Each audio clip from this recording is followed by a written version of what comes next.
ठीक है।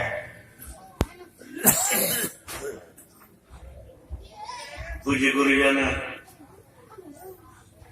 सत्संग अनुरागी सज्जनवृंद, पूज्य माताओं और बहनों,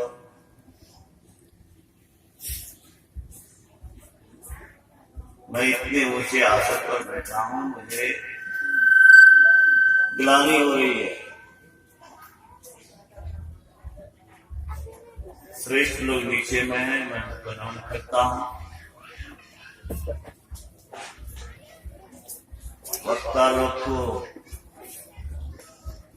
बैठाने की ऐसी व्यवस्था रहती है, वक्ता को भी लाचारी होती है, लेकिन मैं मानता हूं जो है वह वही रहे। अट्टालिका के उच्च शिखर पर बैठने से बगुला हंस नहीं हो जाए।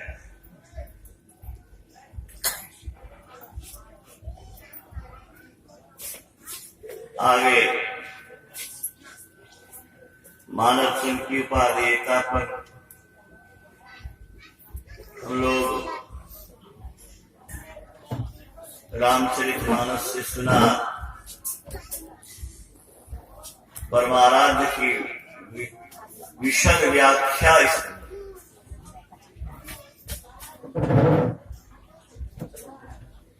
गांधी की सादगी, आरुणि की निष्ठा, कबीर का अक्षरपन लिए गुरुनिष्ठ दुर्लभ गुरु के दुर्लभ शिष्य शिशु जी महाराज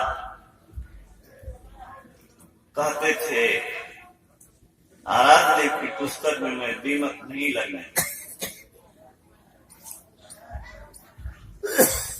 उन्हीं के साथ रहे स्वामी योगानंद बाबा ने उसी परंपरा का निर्वाह करते हुए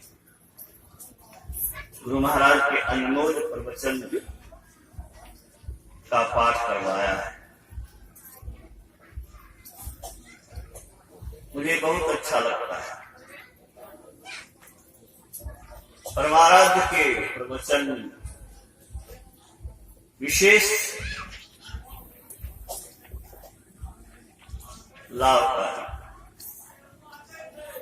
पूज्य बाबा कहते थे कि दीवार के उस पार नहीं देख सकता, उसकी वाणी में ताकत होगा कि विश्व ब्रह्मांड को अपने अंदर में देखता है, उनकी वाणी में ताकत।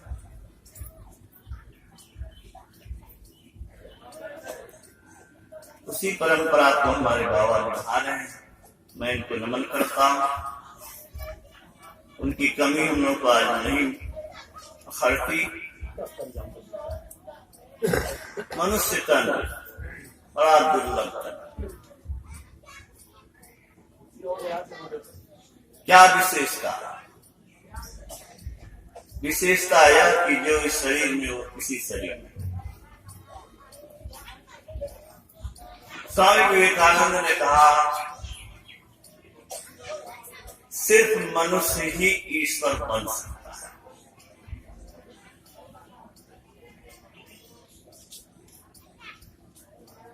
11 से 13 फरवरी को 1950 में अखिल भारतीय अधिवेशन हुआ था। उसमें चुन्नालाल जी आए थे मुरादाबाद से, पूज्य चुन्नालाल। उसमें उन्होंने कहा था, हम मनुष्यों को इंद्रियों का दास नहीं स्वामी बनना चाहिए। यही पूरी आजादी है। जब तक इंद्रियों के दास रहेंगे हम दुख में रहेंगे।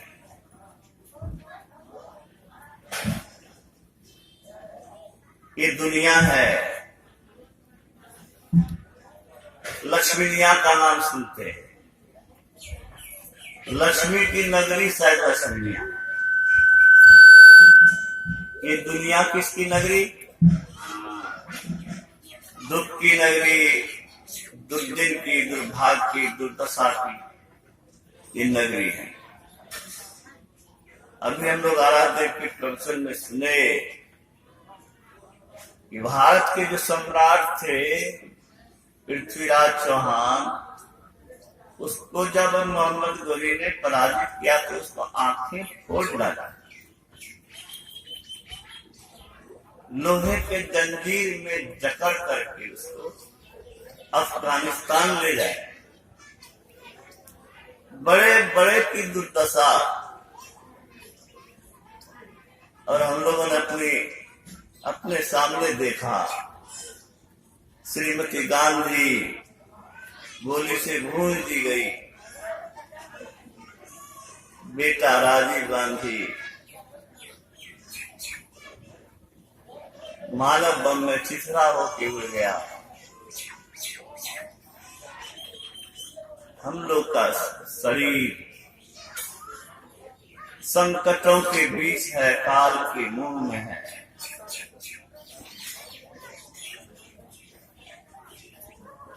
भविष्य अंधकारमय है।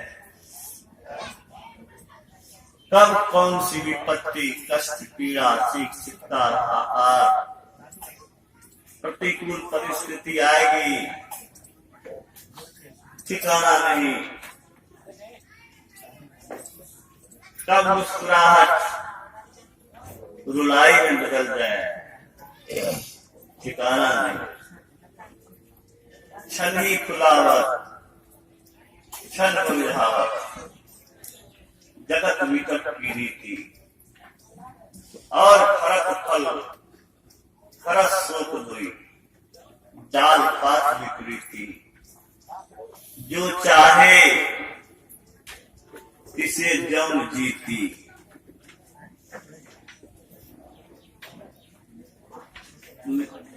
मधेपुरा में रजिस्ट्रार हुए। मैंने उनको कहा आपके जीवन का क्या लक्ष्य है? कुछ नहीं बोल सके। 1 महीना के बाद बोले, अभी तक हमें समझ में नहीं आया कि मेरे जीवन का क्या लक्ष्य। क्या खाना पीना सोना ही जीवन है?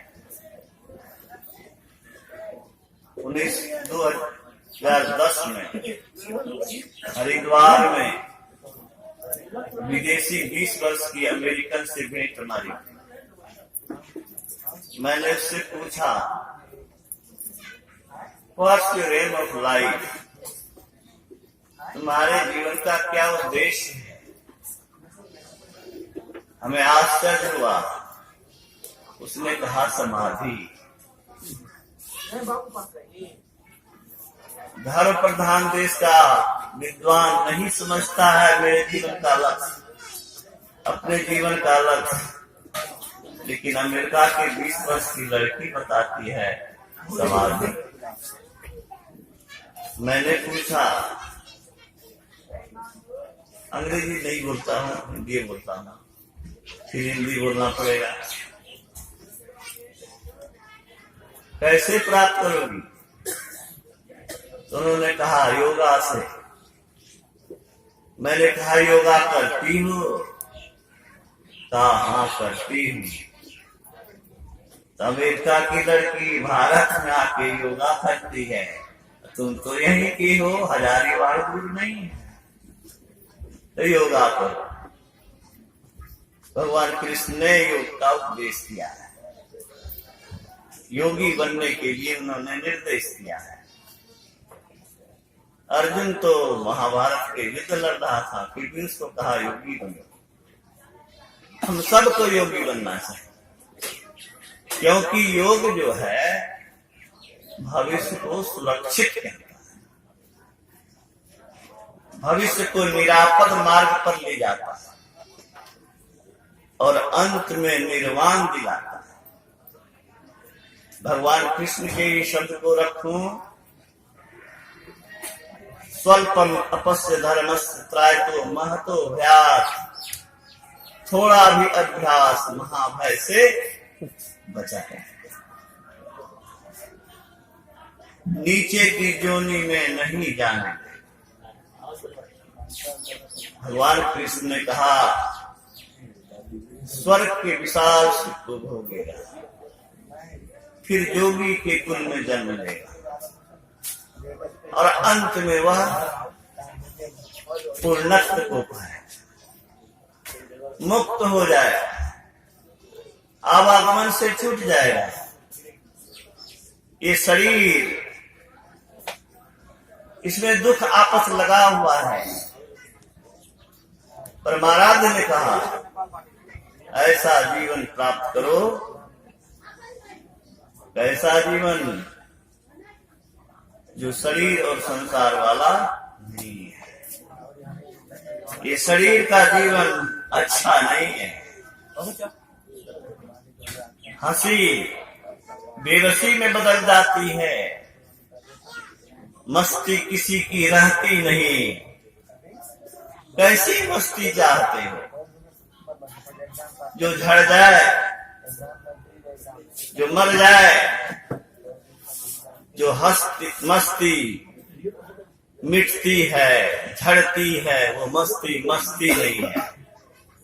असली मस्ती तो वो है कि कभी मिटती नहीं, झड़ती नहीं, बरकरार रहे।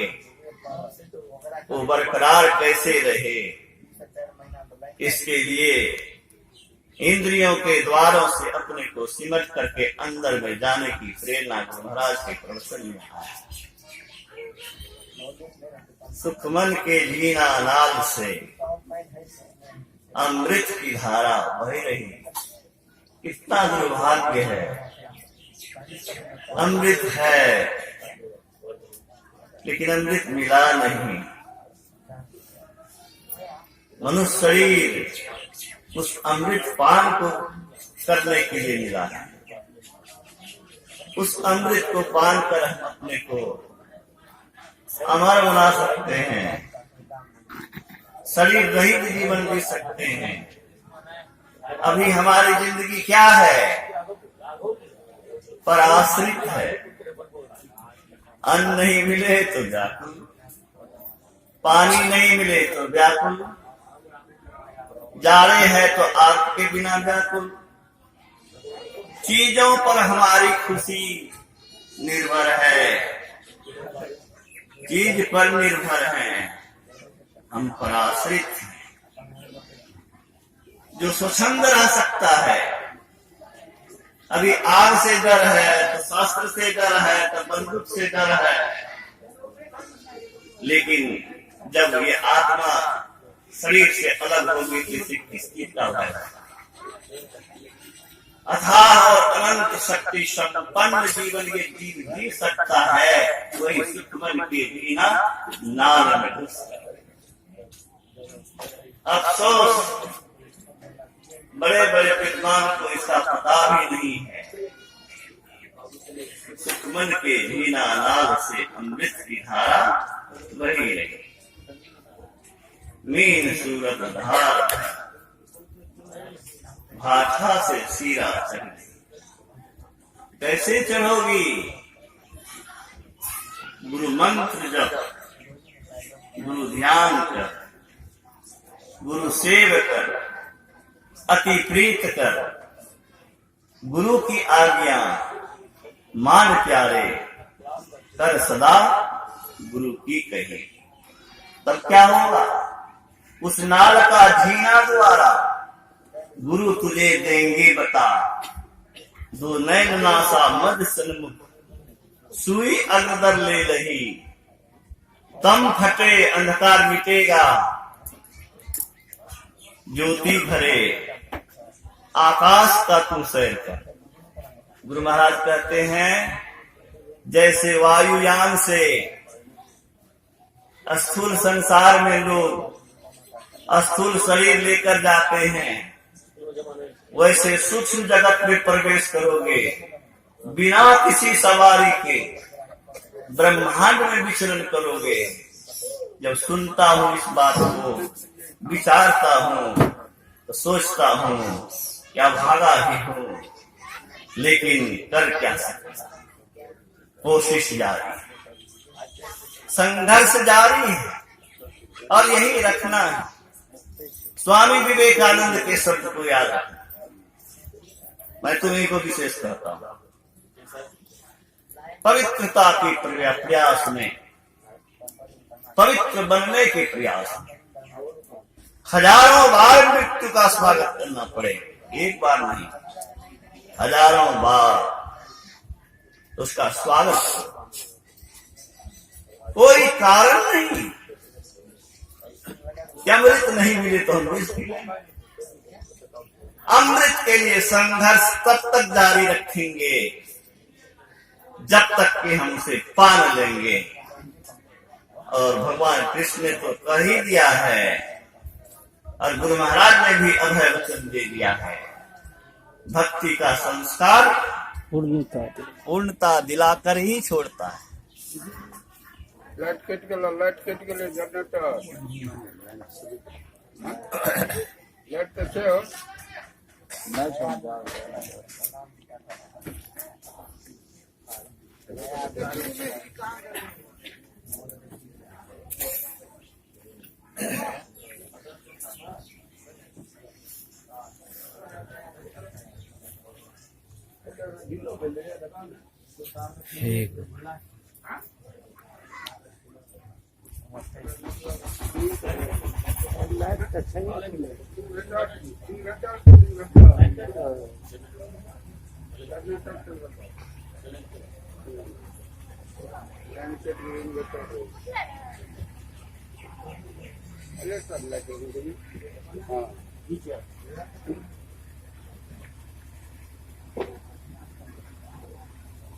तो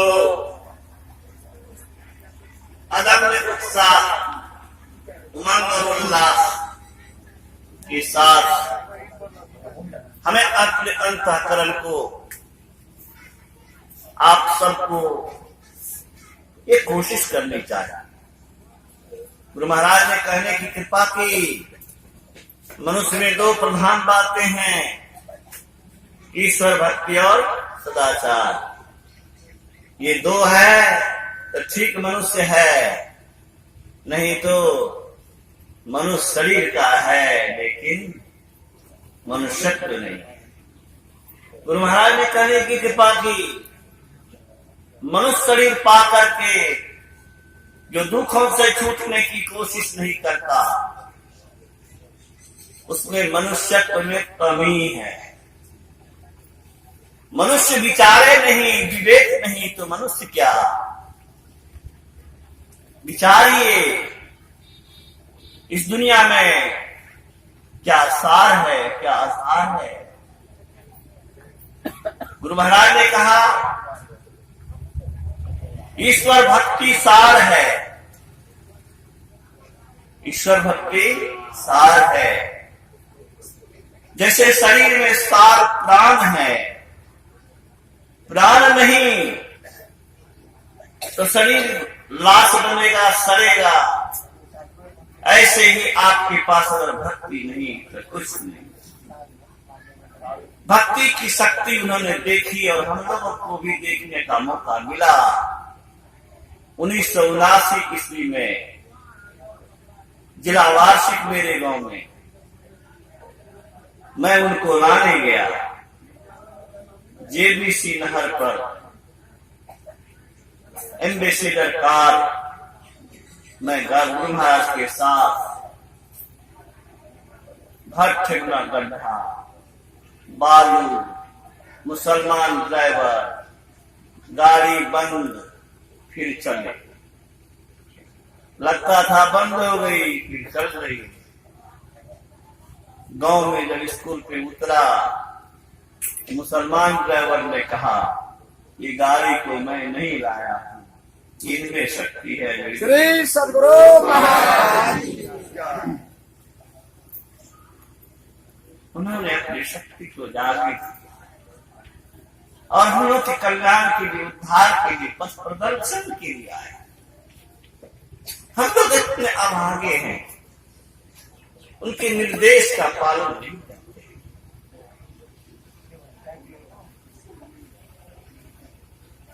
उन्होंने कहा,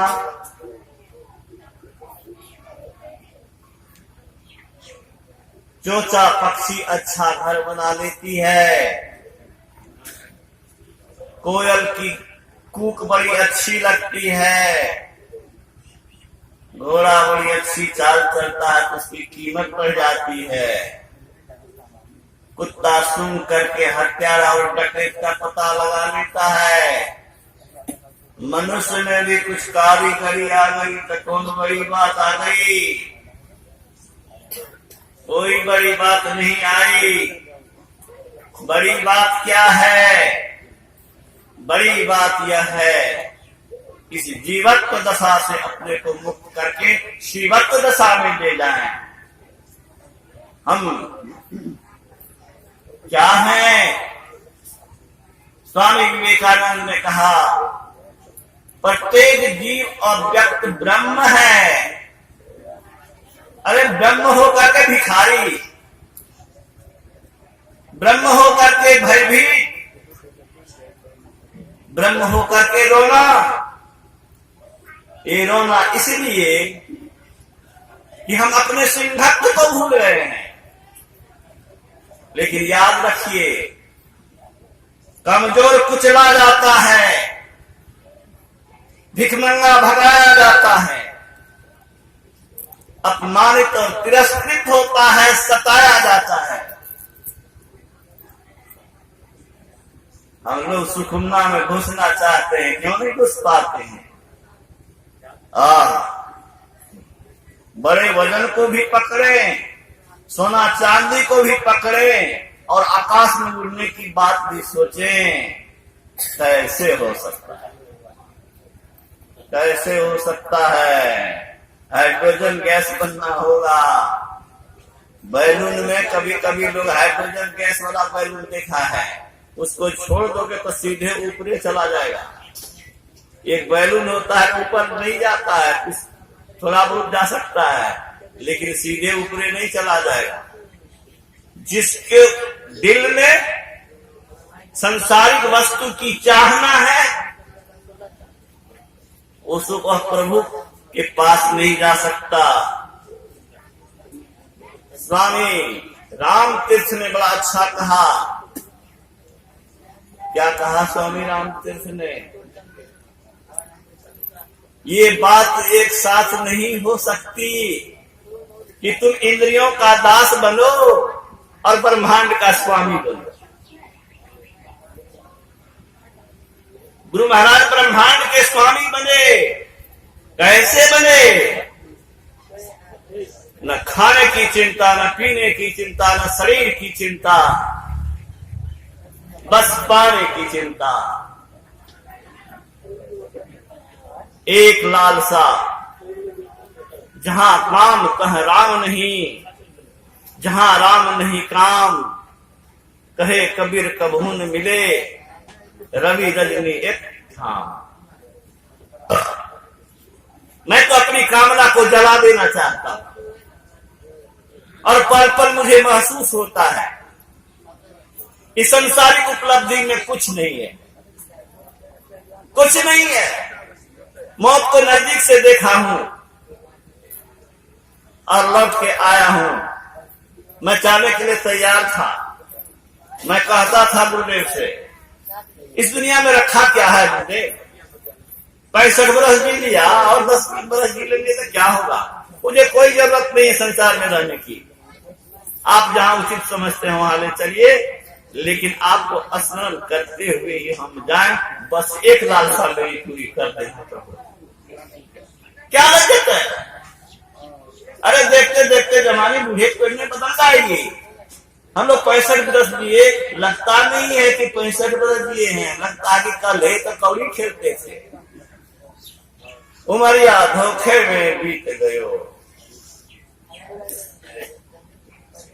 वो सुंदरता सुंदरता नहीं, वो धन धन नहीं, वो ताकत ताकत नहीं, वो उपलब्धि उपलब्धि नहीं, जो शून्य में खत्म होने वाला है।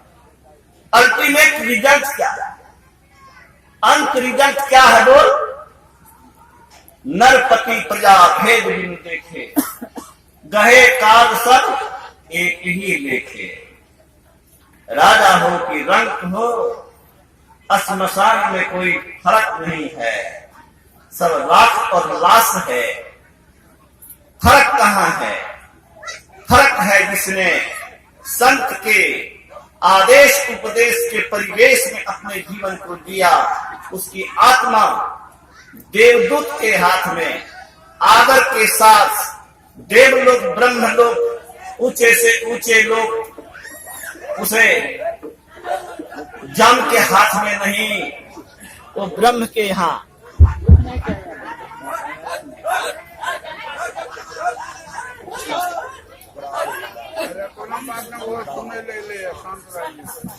सुन कर श्री सदगुरु महाराज की जय। आपने सुना होगा, आए हैं सो जाएंगे राजा फकीर, एक सिंहासन चढ़ चढ़े एक बंदे जात जंगी। 1965 ईस्वी या 62 ईस्वी के आसपास जब मैं बच्चा था, मेरे परिवार के लोग धरहरा आए थे, वहां सत्संग था। वो लोग शाम में, उस समय बैलगाड़ी बड़ी तेजी से चलने वाली उपलब्ध थी, 6 पोस्टर बम लेने वाला बैल था।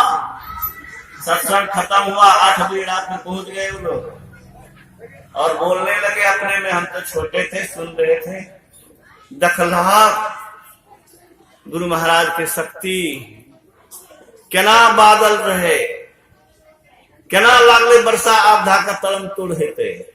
कहल के आप लोग घबराइए नहीं, वर्षा सत्संग में विघ्न नहीं डालेगा। सत्संग जम के हुआ और अंतिम में कहा आप लोग यथाशीघ्र अपने घर को चले जाएं, भयंकर बारिश होने वाली है। जो प्रकृति पर शासन कर सकता है, परमात्मा के रूप हम लोग भी हैं, हम लोग भी उस ऊंचाई को कैसे पा सकते हैं, इसी पर हम लोग को देखना चाहते हैं हमारे गुरु महाराज। बेटा जब बाप से आगे बढ़ता है या उसकी बराबरी में आता है तो उसको तसल्ली होती है, जब नीचे रह जाता है तो दुख होता है। हमारे गुरुदेव को तो हम लोग के पतन से दुख ही होता होगा। हम जितना ऊंचा उठेंगे उतनी उनको प्रसन्नता होगी, और ऊंचा उठना तो किसी के हाथ में नहीं, आपके हाथ में है आपका भविष्य। हम कितनी ईमानदारी से, कितनी निष्ठा से, कितना लगन से ये काम करना चाह रहे हैं, लालसा रखते हैं मकान की, दुकान की, बैंक बैलेंस की, घर को सजाने की, अंदर को सजाने की नहीं। कैसे होगा? गुरु महाराज ने कहा, जैसे कोई शरीर से सुंदर होता है, कोई कुरूप होता है, कोई बलवान होता है, कोई कमजोर होता है, कोई सोया रहता है, कोई जगा रहता है, इसी तरह से किसी का अंतःकरण भीतर जगा रहता है, किसी का सोया रहता है। किसी का अंतःकरण सुंदर होता है और किसी का अंदर गंदा होता है। किसी का अंतःकरण मजबूत होता है और किसी का अंतःकरण कमजोर होता है। तो कमजोर कहां से घुसेगा सुषुम्ना में? अपनी कमजोरी पर कुछ शर्म उरम हुई है, कभी ग्लानि कुछ हुई है, पश्चाताप हुआ है, भीतर से कभी अपने को अभागा महसूस किए हैं, कभी गुरु महाराज के चरण में गिराए हैं कि हे प्रभु मेरा तो ये मानव तन जा रहा है, कैसे होगा? गुरु महाराज ने कहने की कृपा की, प्रेम तो ऐसा होना चाहिए कि मिलने की इच्छा बराबर बनी रहे। प्रेम नहीं तो भक्ति नहीं, प्रेम नहीं तो भक्ति नहीं। प्रेम है, प्रेम तो मेरा को, अरे मैं तो प्रेम दीवानी, मेरा दर्द न जाना। दर्द में छटपटाता है, दर्द में आदमी बेचैन रहता है। कभी बेचैनी हुई? नहीं हुई। तो क्या सत्संग का रंग लगा? ये विचारने का प्रश्न है। बंधुओं, कहने सुनने का अंत नहीं है। बड़ा अच्छा स्वामी रामतीर्थ ने कहा, ये आसक्ति जो है यह व्यभिचार से कम घातक नहीं है। व्यभिचार की प्रवृत्ति, दूसरे की मां बहन को मां बहन नहीं समझना, भोग की वस्तु समझना, जितनी नीचता है उतनी ही नीचता है संसारिक वस्तुओं में आसक्ति और प्रभु से निराशा। प्रभु से प्रेम नहीं, संसार के चीज से प्रेम। ये तेरी चीज नहीं है, तेरी चीज तो परमात्मा है। हमें यह शोभा नहीं देता कि हम संसारिक वस्तु में आसक्त हो गए। अनासक्त रहो जग में भाई, दमन करो इंद्रिय दुखदाई। बड़े भाग्य से मनुष्य शरीर मिला है। जो दीक्षा नहीं लिए हैं वो सोचिए